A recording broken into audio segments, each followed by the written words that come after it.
we wake, hear the birds and see the sun. Side by side our fears are done. Oh, the good times just begun. Oh, we know what we have, let's hold on tight. Found what we're looking for in life. Call us crazy, but things are finally right. With you and I, the future is bright. So I'm back and I'm feeling much better. It was such a horrible day. The rain is bashing down and I thought I can't stay in the house anymore. It's one of my days off. I'm back to work, so I thought I'd come over, and as you can see, I've started already sorting the shed out. So I thought today's a nice day, pop the log burner on, get a cup of coffee on the go. I want to go look at the other two beds over here if the rain stops, because they were dig when I first took over the plot, but this year I want to introduce no dig to those before I put out the metal raised beds. So when I look at them, I think I might put a dressing of cardboard on the top, compost on the top of those then, and then put those to bed for winter. So if the rain stops, that's kind of what I'm going to do. If not, I'll carry on sorting up the shed, but for now, coffee. So I also thought I'd come over, grab my seed box, because I don't want to keep this in the shed now over winter because it'll get quite damp. I want to take it home, write down everything I've got that can be used next year, and also order my seeds, or at least plan what I'm going to be ordering for next year. Now I know I'll need things like onion seeds, tomatoes and chilies and things like that, so I need to go through those and make a list. And I'm not going to do as many next year. I've decided that was just too many tomatoes, so next year I'm going to do one side of the polytunnel tomatoes, maybe the greenhouse down the grapevine garden. Now I know I just said that I won't be doing as many tomatoes, but what I mean is I'm still going to do a good amount, but of the same variety. So I'm definitely going to be doing the Heinz again. I'm going to do a few canning tomatoes, and I think the greenhouse down the grapevine garden, I think they'll all be canning as well, but late varieties. So I'll set up my irrigation system down there that I'll keep watering it, and all I'll have to do is prune it through the summer, and then late summer they'll all be ready to be canned down there, and I should have a lot then for sauces for winter, and I'm going through them like no tomorrow. Also, thank you so much for everyone who sent me those lovely messages and emails and on Instagram wishing me well when I had COVID, because that knocked me for six. I'm still not right now. I've still got a bit of a cough and a sore throat, but I'm getting through. I'm plodding on. I know people have been saying stay in bed, but that's not me. I'm okay now. I'm not as achy. I've had a good rest. I had a good 6 days in bed and it was horrific. That was bad for me. I'm a plodder. I carry on with everything, but the plot needs me. So as you know, it's coming to that time now where it gets really dark really early. It's about 3 o'clock in the afternoon and it's quite dark already. But last year I did a few lives. So if you're interested in me doing the lives again, talking about things, problems that you have, problems I've had, bringing other YouTube gardeners on, pop them below in the comments, and yeah, hopefully we'll do a few more of those lives. And if they're not for you, that's completely fine, but I do enjoy them. They bring up my spirit through the winter, because you know what it's like. Winter really knocks you back. It gets really dark early, and we need something just to push us through and to keep our gardening spirit alive. So I will continue doing them through autumn and winter. So I might do the one in the next week or so, but if you are interested in that, pop a little comment below and then I'll put it in my community page. I'll give you a couple of days notice, and then I'll pop on and I'll answer as many questions as I know. You could help everyone else as well. We'll all have a little natter, and I really enjoy them, and I know a lot of other people do as well. So yeah, I just thought I'd let you know that they will be back for autumn and winter. I really don't know what people do without a shed. Like, what do you do? Like, how do you manage? Do you avoid the garden? Do you avoid your allotment? I could not be without my shed. I honestly could not be without it, and it's my little haven, it's my little den, and it brings back that childhood, you know, memory of having your own little camp. But it's for a grown-up. It's an excuse really to have that little secret place. You can come over, keep all your little goodies and stuff, you know, like all your plant stuff. And I just like coming over, popping the log burner on, making myself a coffee, assessing what I need to do next. And sometimes you've seen I grow, you know, I cook meals here, cook breakfasts, steaks, you name it, I've cooked it on you. And I am going to be doing a stew over here soon. So I don't know if it'll be on this video or maybe on the next one perhaps. But yeah, I'm going to collect some veg, make a nice stew on the plot, and then carry on plotting along, hopefully. This weather is horrific, but I suppose it's doing some good for the garden. So I found some extra garlic hidden at the back of the plot. I figured I've got my hori knife. I'll pop out onto the plot now, plant that, because save it wasting. I may as well plant it up and use it in autumn, winter and early spring as green garlic for when I do cooking and things like that, because it actually gives a really nice strong flavour of garlic before you harvest the bulbs. I mean, you could leave them and then they'll grow into potential garlic then in summer.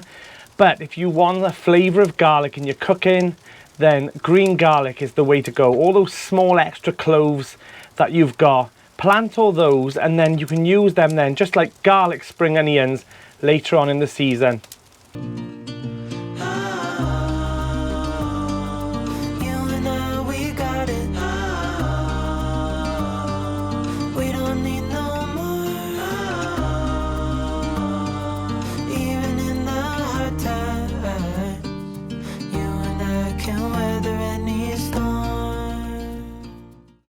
I have spent pretty much most of the afternoon sorting the shed out, drinking copious amounts of coffee with the log burner on, and I haven't done that for a while, so it was nice that I've taken it a bit easy. I've sorted out the shed a bit as well, so the polytunnel is looking absolutely fantastic. Let me show you. In this bed now, all the onions are shooting up. Look at the spring cabbages. They've got some new growth on now, which I'm really pleased about on this side. And also on this side, I don't know if you can see, but they're having a bit of attack at the moment, but they're doing all right. So it's a new day. It's not raining either, so I'm really happy I've come over because I'm starting the project.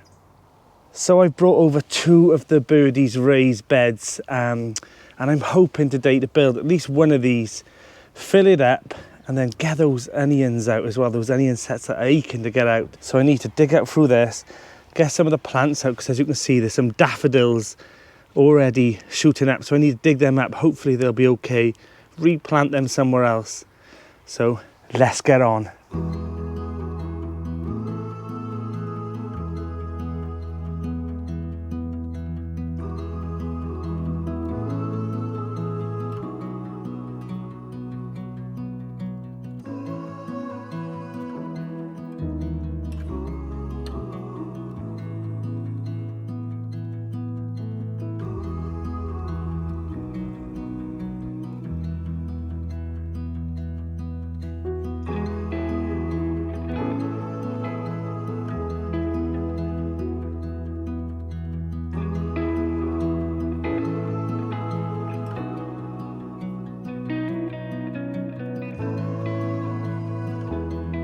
Now you're probably wondering why I've put a weed suppressant down on this area when I've got lovely soil underneath. However, the reason is, in this area I've got something called colt's foot.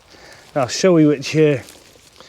It's very invasive and it produces huge leaves, like pumpkin style leaves, and they grow all through spring and summer, and I constantly keep pulling them out.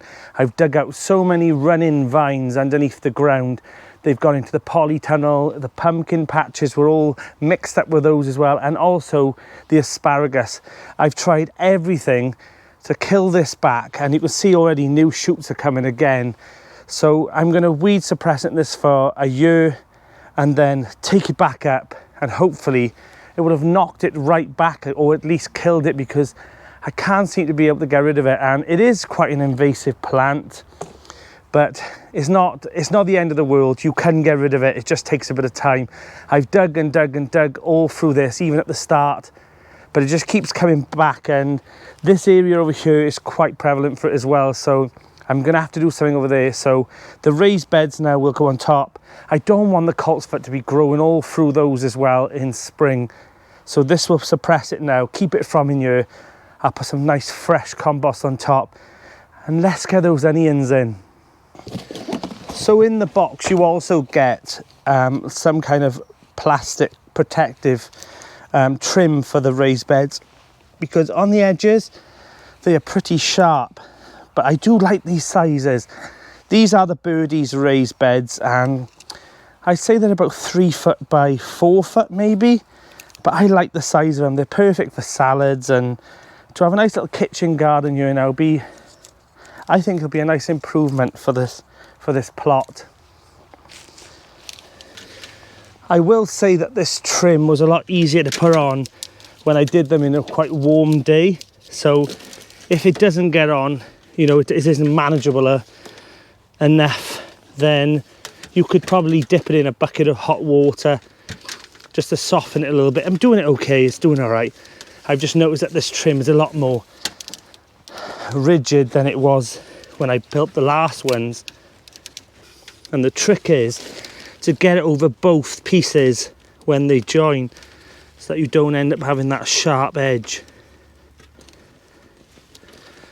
Like so. Now these weren't a paid promotion. I bought these out of the YouTube money, so the channel paid for them themselves, so I'm not trying to push these onto you at all. They haven't supplied me with any of these. I just like them, and I got no issue with the Vegeta beds that I've got, and these ones. These were just on a pretty good sale at the time, so these are the ones that I've got. But like I said, I've got no preference over which one's better or not. They all do pretty much the same job, really, in my eyes. There we go, job done. So this will situate there now. Now I think eventually I might put another one here. So they're the perfect size for what I want. Still plenty of path space for my wheelbarrow. Now the tough job, filling it. So I think what I'm going to do is I'm going to empty these compost heaps first of all, take it all out, pop it inside the raised beds, and then that should carry on rotting down then as well. So these will be empty for me to fill up again. So yeah, that's my plan. Now I wouldn't suggest filling these all the way up with compost, because that would be really, really costly. And these do tend to sink. You know, compost will settle down in the next couple of months, and you'll end up with a big gap again that you have to top up again. So people use the hugelkultur, which is where they put logs down and let them rot down underneath. These aren't that deep, so you can't really put too many in this if you did.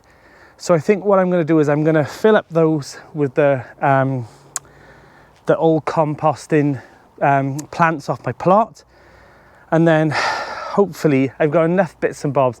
There is soil over here that I've got spare as well that I want to put on, making sure there's no coltsfoot into that. I don't think it went up that far, so we'll be pretty okay. And then I'll put a good dressing of compost on the top. So let's get it done.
So I'm going to plant these onions in this bed now. I've put a bit of water on just to let it settle a little bit, but it could do with a bit more patting down because you don't want this to settle too much while the roots are trying to grow. So we'll push it down a little bit more, I think.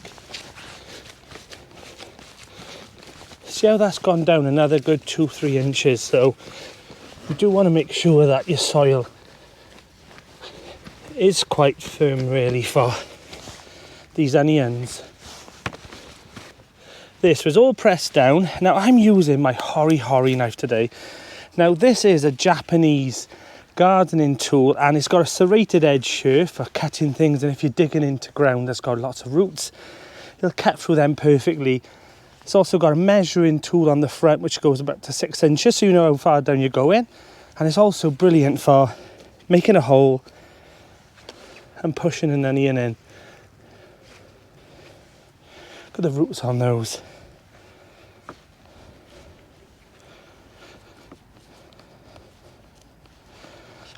So let's get these done. So what I thought I'd do is I'd do one side brown and one side red so there's a mixture, leaving a good bit of distance so that you get a good sized bulb. Like so. And hopefully these will be beautiful overwintered onions for next year. Right, let's get these in. So as you can see, some of the onions are a little bit top heavy, so I will take a bit off so that they don't just drop to the floor and rot anyway. So like so.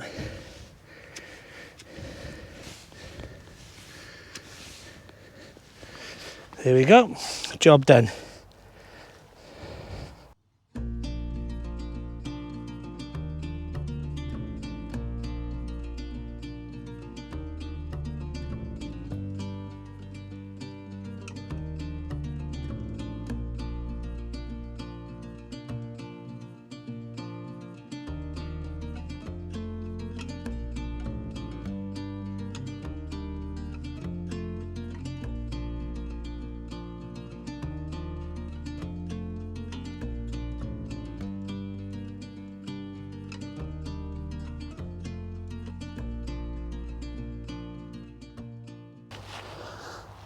I'm happy with this now. I'm really happy.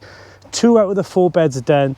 I've started building them in a bit of an arc area, and I might put a long one over there, but the bark's down over this area as well. I'm really happy with it. I'm really happy with it. Now those people that close up shop on their gardens and plots for winter, I don't know how they do it, but my grandfather always said spend an hour in autumn and it'll work out to be 6 in spring. So spend an hour now and you won't take as long in spring then. So this is all done now. These 2 are done. Paths have been mulched on this area. I'll carry on them on another day. I'm Danny and this is the Grapevine Garden.